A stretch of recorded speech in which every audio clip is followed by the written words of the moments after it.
Pero ma'am, sa mga video resolution natin, so ano ba yung maganda sa kanya? Ayan po. So sa video resolution po, pagdating po sa 360, meron po tayong 4K. Ayan. And then 8K po. Okay. So sa 8K po, 30 yung pinaka-max na frame rate. Sa 4K naman po, 100 yung frame rate. Ayan. So pwede nyo siyang galaw-galawin habang nagre-record kayo. Yes po. Ganyan po siya kalinaw. Both lens po yan, 1/8 yung CMOS sensor. Dino ng camera niya. Yes po. Kahit sa low light po, sir, malinaw po siya. Ayan. Then yung stick po natin is automatic, invisible na po yan. So hindi po tayo nakikita dyan. Gano'ng kahaba yan, ma'am? Ayan, ito po is 1.2 meters yung haba. So no need na po to edit. Automatic na po yan. Naka-invisible stick na po. Ay mga Diskarte, welcome po sa ating YouTube channel sa Diskarte Pinay tayo. So nandito nga pala tayo sa Mall of Asia ngayon. Yan, sa may concept store ng DJI Mall of Asia. yeah. Ma'am, ano yung pinaka-latest natin? Ayan po, so yung pinaka-latest po natin is si Osmo 360. So later po, abangan nyo po yung demo natin. Ayan, so alamin natin syempre lahat ng mga promotion nila ngayon. So isasama natin lahat ng mga units ng DJI dito. So tulad ng dati, kung may mga inquiries, kung may mga tanong kayo, so pwede po mag-direct kay Ma'am Antoinette. Yes, kasi po. kukunin natin yung contact number ng store nila. So ulitin ko lang, nandito lang po sila ngayon sa DJI Mall of Asia. So before po, nasa DJI Mega Mall po ako. Dito na po ako hanapin sa DJI Mall of Asia po. Actually, mga Diskarte sa may second floor lang to, ma'am, no? Second floor lang po siya sa may South Wing, sa may South Entertainment Hall. Yeah. So tulad ng dati, sa hindi pa nakasubscribe, mag-subscribe na po kayo para lagi po kayong updated sa mga video yung ina-upload natin. So tara, start na natin to.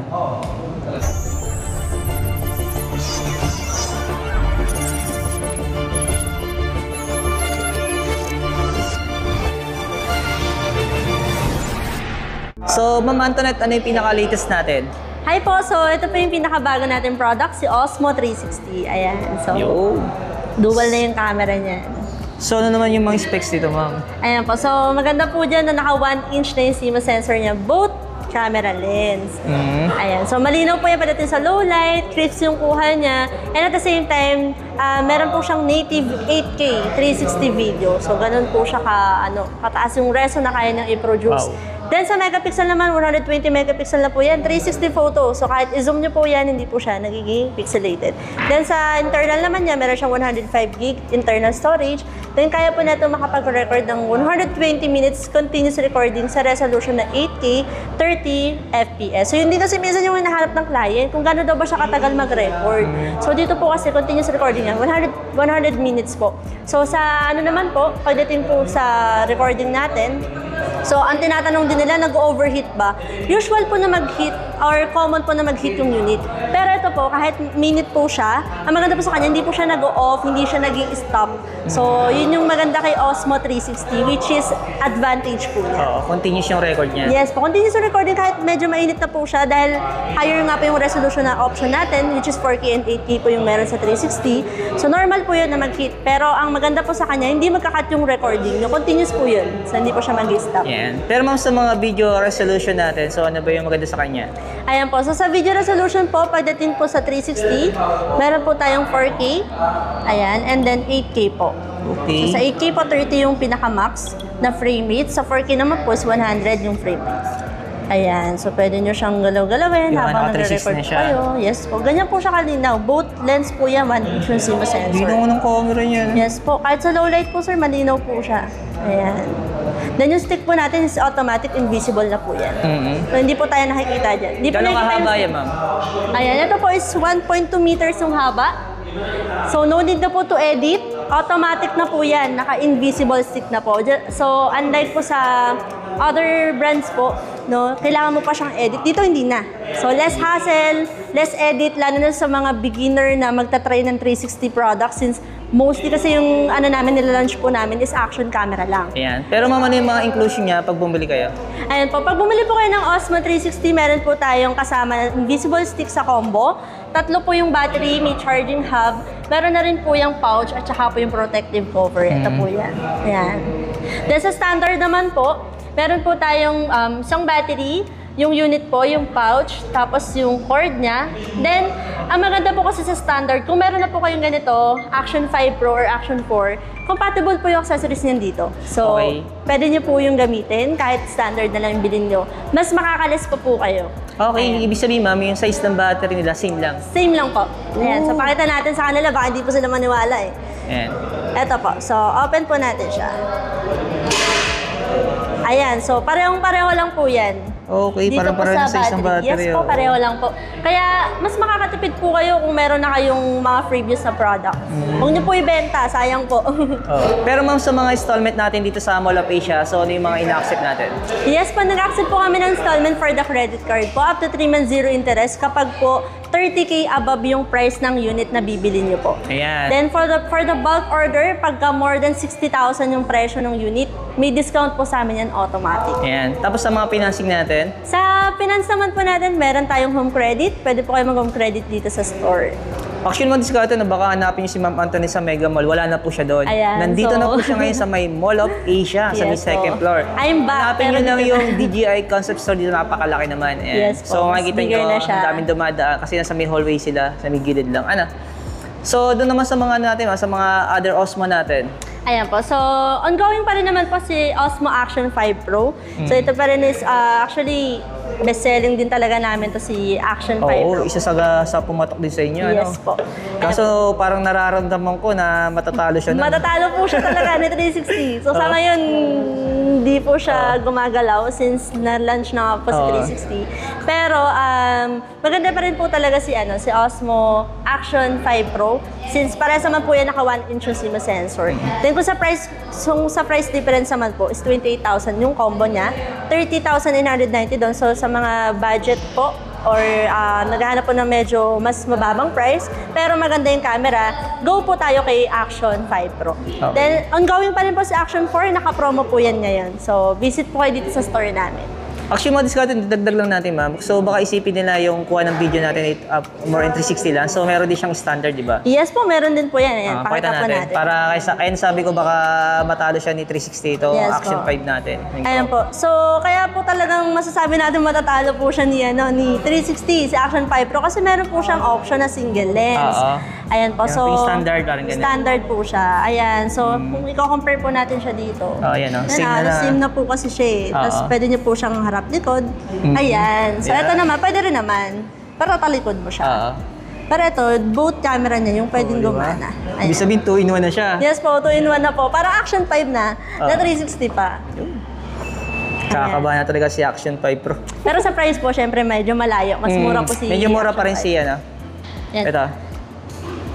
Yung Action 5 Pro natin. Ayan, medyo budget pa rin. Yes po. So, sa mga naghanap po ng Osmo Pocket 3, so dito po sa DJI Mall of Asia, kompleto po tayo ng stocks. Meron tayong creator combo and yung standard package. So, usually kasi sa ngayon po, sir, yung mga mahilig mag-pictures, mag-travel, mag-content creation, ayan po, hinanap talaga nila yung Pocket 3. Though hindi siya waterproof, pero maganda po kasi talaga yung camera niyan. So, sa combo package po, meron na po yung kasamang microphone, which is yung Mic 2 transmitter. Meron po siyang extra battery, may pouch na po, may tripod, may wide angle lens. So, kompleto na sir. Ano na lang, Gagamitin na lang. ikaw na lang ang kulang. Bibilin mo na lang. Then yung standard naman po is yung unit naman siya. Then meron siyang protective case and yung extender po yung adapter para sa tripod. Ayan. So, yung presyo niya, Ayan po. So yung price po ng standard natin is 28,990. Sa combo naman po is 37,490. So mas sulit po talaga pag combo, lalo na kung mag-vlogging po kayo or magta-travel po kayo. Pero kung personal, standard po is enough naman na. yan. Ayan, so next naman natin is yung mga phone gimbals. So, isa rin sa pinakamabenta natin yung Osmo Mobile 7P kasi meron siyang tracking module na extend po. Tapos, nagsiserve na rin siya as power bank, yung pinaka-body ng unit. Ayan, sa price naman po, very affordable, 7,499, complete package na po yan.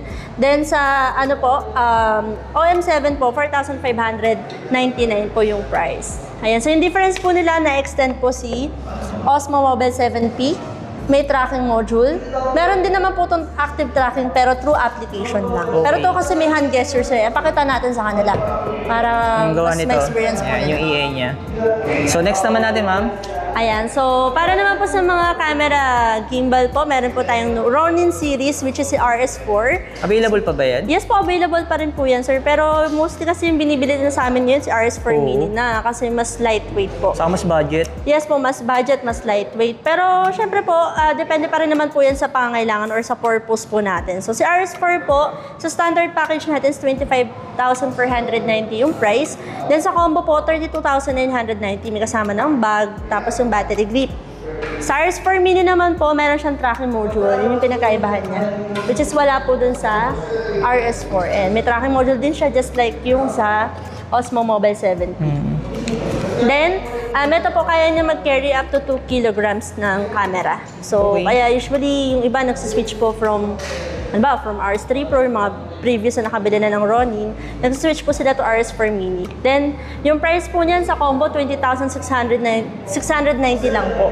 Then sa standard naman, 16,590. So sa standard po, wala po siyang tracking module. So usually po talaga yung nabibenta sa amin yung package na. Ayan. So sa mic naman natin, meron pa rin tayong mic 2. So para po sa mga gustong mag-vlog, gagamitin pang hosting. Ayan, so mas preferred po natin na bilhin yung mic 2 po. Yan po kasi is talaga siya, yung naka full noise cancellation po. Then for pag pang personal po, mas preferred naman po yung mic mini. Sa presyo naman po, sa mic 2, naka-promo na po yan from 19,000, 14,490 na lang po yung combo. Dalawa na po yung mic niya, may charging case, meron na rin siyang receiver. Then compatible po yan sa mga units na, or sa mga phone na naka-Lightning and Type-C po. Yan, na port. Then sa naman po, single mic, 9,190 po. Sa mic mini naman po, pagka combo package or dual po, 8,299. Sa single naman po, 4,099 po. Actually, yung gamit kong mic ngayon, eh, no? Ayan, Ayan, ito so, ang gamit ni Sir. Mic mini, single. Ay, Ayan. dual pala. Next naman natin may mga drone natin. So, magkano may update natin sa DJI Flip natin ngayon? Ayan, so sa DJI Flip po natin, same pa rin po yung price. 22,890 sa standard. Then, pagka may screen naman yung remote niya, 32,890. Pag combo, 40,890. Wow. So usually, tinatanong naman po yung client kung ano po yung difference. Ayan po. So, pagka 22,890, wala pong remote. Wala pong screen yung remote. Pag dito po, meron screen. Pag dito po, combo na siya. Tatlo yung battery, may bag, may charging hub. So, complete package na po yan. Kasi medyo mahirap din po talagang maghanap ng mga accessories kay DJI. Ayan. Oo. Then, Pero sabi ko nga, di ba, kung bibili din sila ng drone, mas maganda talaga combo yung bibili nila. mas maganda po talaga pag combo. Mas sulit po siya. Lalo kung gagamitin niyo po siya pang travel, mas preferred po talaga natin yung combo para palit-palit na lang siya ng battery. Ayan. And then yung next one natin is yung Air 3S. So, isa pa rin to sa pinaka-mabenta po sa amin na unit. Dahil sa camera niya, naka 1-inch sensor. Then meron din siyang 4-wide camera. Ayan. So, yung RC2, yung controller ng RC2, sir, naman siya, multiple yung, kumbaga multifunctional po siya. Pwede siya sa Mavic 4 Pro, pwede siya kay Air 3S, kay Flip, pwede rin kay Mini 4 Pro, tsaka kay Neo. Oh. Ayan. So, sa pricing naman po ng Air 3S, yung standard po natin is 57,990. Pagka naman po combo na remote without screen, 72,490 po yan. Pag yung combo naman po na with screen yung remote, 82,490. Complete package po. Yun. Ayan, and then yung pinaka-newest drone po natin, which is sobrang hinahanap talaga siya, yung Creator Combo Package. Ganito po kasi yung remote niya. Grabe. Ayan, so pagka in-open niyo po yan, automatic na po siya mag-on. And then, ang advantage po kasi nito po is pwede po siya for live streaming, HDMI port po siya. Tsaka ito po yung first ever drone natin na naka 360 camera. Yan. So, si DJI nag-explore din siya. No? Hindi lang siya nag-stay dun sa yung camera natin is yung usual lang, katulad ng Air 3S. Pero ngayon, 360 na po yan. Nag-rotate po yan. Ang laki ng difference ng camera nila, no? Yes po. Ayan, so ito triple na po yung camera niya. And then hazard pa rin naman po yung ginagamit. Kaya talagang mabenta rin po siya ngayon. Tsaka hanapin po siya. Then ang maganda po kasi sa mga natin, sa mga remote po natin, meron na po siyang DJI simulator, which is before wala po yan. So para po sa mga hindi pa po masyadong sanay, pwede po kayo mag-practice dito. Pwede po kayo pumunta dito sa store para matry niyo po siya. Ayan, so meron na tayong simulator para pong actual na nagpapalipad kayo. Yan, matetestin niyo po siya. Try po natin. This aircraft. Tapos 45 degrees po. Then push upward. Ayan. So kung gusto niyo po mag-practice po, yan, gamitin niyo po muna yung remote. Pwede po kayo pumunta dito sa store, testing niyo po siya. So sa price po natin for the Creator Combo, which is ito po yung mostly na hinahanap, 181,290 na po yan with 240 watts adapter na po. So complete package with 3 batteries, charging hub, and drone bag. Then para naman po dun sa gusto niyo po medyo makalis ng price po, kung di naman po kailangan ng ganito for live streaming, ganito po yung package niya. Ganito po yung remote. 140,890 naman po yung pricing niya. Then for the standard po, 114,790 po yung price. Yun. So, mapapansin nila, talagang mayroong option yung mga customer, no? So, depende Yes, kasi po. sa need natin. Tama Saka po. sa budget. Yes po. And so next naman po natin yung pinaka-entry level drone natin, si DJI Neo. Yo. Ayan. So yung sa package po natin, pagka drone lang po yung gusto nyo, magagamit nyo naman po yan, pwede nyo siyang kontrolin via unit itself, then pwede po siyang kontrolin sa phone. So yung price is 10,799. Pero kung gusto nyo po na merong controller, combo package, tatlo yung battery, may charging hub, 18,999 po. Then para naman po sa gusto maka-experience ng FPV or yung first person view, kasi si Avatar po medyo pricey, 55,000. So dito pa lang po kay Neo, may experience po siya. And yung price is 28,490. So may motion controller, then may goggles po. Ayan. Then yung next naman natin is si Avatar 2. So ito pa rin yung product natin, no, for the FPV. So si Avatar 2 po, meron po siyang 2 variant. 47,900 pag standard. Pag combo po is 55,900. Ayan, so kaya po niyan, lumipad hanggang 100 kilometers yung speed. Ooh. So usually ginagamit siya pang racing, yan sa mga mountains, yung nagda-dive po kasi yan, rolling and drifting. Yan, so yung price po natin is 55,900 for combo, 47,900 naman sa standard, then yung iba po kasi gusto nila yung may controller po. Hindi po kasi masyadong sanay yung iba sa motion, so pwede po kayong bumili dito ng FPV Remote Controller 3, 8,990 po yung price niya. Then, next naman po is si Mini 4 Pro. So, si Mini 4 Pro po, ayan yung pinaka high-end po natin sa Mini series. So, meron po siyang 360 sensor, may follow mode, applicable to other subjects like yung mga kotse po, ayan, tao, pwede rin sa motor. So, usually ito talaga yung pinaka-best selling namin sa Mini series. Then, yung price po niyan, pagka standard po, yung remote na without screen is 40,690. Pagka naman po with screen po, 50,690. Sa combo naman po, dalawa po yung package natin. So usually dito po sila nalilito. Yung 57,990 po kasi, ang battery life po niyan is 34 minutes each. Then sa combo naman po na 61,380 is 45 minutes each. Pero yung package po pareho lang. Tatlo yung battery, may bag, may charging hub. Okay. Ayan. Then, sa ngayon po, no, meron tayong ongoing promotion starting August 1 to August 14. Ito po yan. Yan. So, si DJI Mini 3, naka-promo po tayo dyan. So, sa ano po, sa standard po natin, 17,490. Yung remote po niyan, walang screen. Pagka po merong screen, 23,590. Then, yung combo naman po is 30,390. Same po with Mini 4K. So, naka-promo din po siya. From 17,190, 14,690 na lang yung standard. Sa combo naman po, from 24,390, 27,90 na lang po. And then sa Action Cam. So, si Action 4 po is naka-promo din siya. From 69,90, 13,790 na lang po. Then sa combo po, from 22,790, 19,690 na lang siya. So, habang may stocks po, punta na po kayo Habol dito na kasi kayo. limited lang po siya. So, and yung promotion po niya is August 1 to 14 lang. So, once na nag-end po, wala na po yung promotion. So yung mga diskada, maraming salamat kay Ma'am Antoinette. Kaya kung interesado po kayo sa mga camera, syempre sa mga drone natin. So punta na kayo dito sa DJI SM Mall of Asia po. yan. Actually wala na siya sa Mega Mall Ayan po, so... Hindi na po kayo pupunta ng Mega Mall kasi wala na siya doon. Nasa Mall of Asia na po siya Yes ngayon. po, so wala na po ako sa SM Mega Mall or sa DJI Mega Mall. Nandito na po ako sa DJI Mall of Asia. Dito niyo po ako puntahan. Yan. Thank you, Ma'am. Thank you. Thank you po.